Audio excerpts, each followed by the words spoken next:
Yanırgan talanlar bir sensiz kuygenir.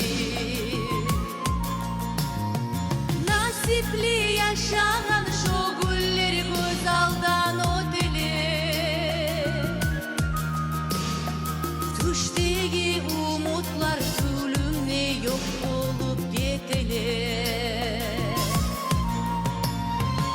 İzleymen ayağım sensiz uyuyemen, uvalgan umudum dizme süyemen, göz yaşım ağlar.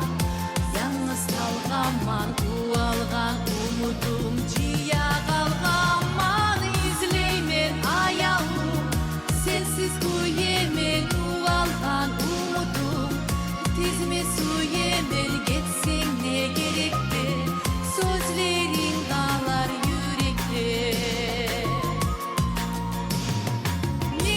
Siz kalgansız kaygılar bir mağa kanıgır. Ne deyim sağına yürek geldi urağan dağılır. Olmayman yaşama ayağım bir sensiz kuyeme. Geçsin ne arif ki bugün hemen seni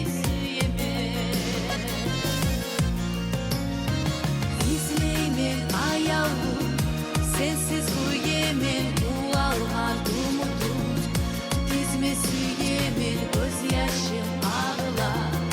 Yalnız kalgaman uvalgan umudum ciya kalgaman. İzleymen ayağım sensiz uyuyemen, uvalgan umudum dizme süyemen. Geçsin ne gerekti sözlerin dağlar yürekte.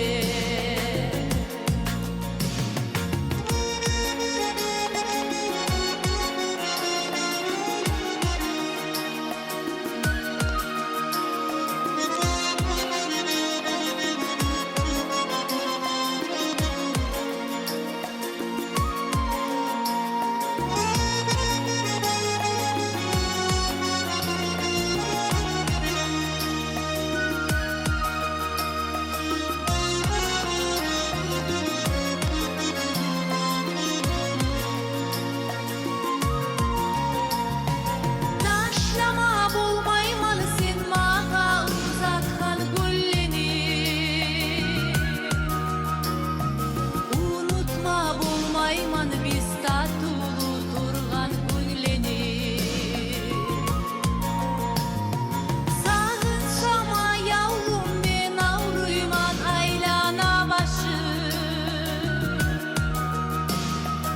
İhtiyarsız ağa gözümden tamçıday gözyaşı.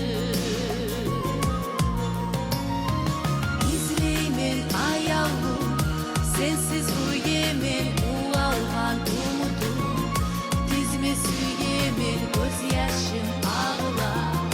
Yalnız kalgaman uvalgan umudum ciya kalgaman. İzleymen ayağım sensiz uyuyemen, uvalgan umudum dizme süyemen. Geçsin ne gerekti sözlerin dağlar yürekte. Geçsin ne gerekti sözlerin dağlar yürekte. Çok sağ olun.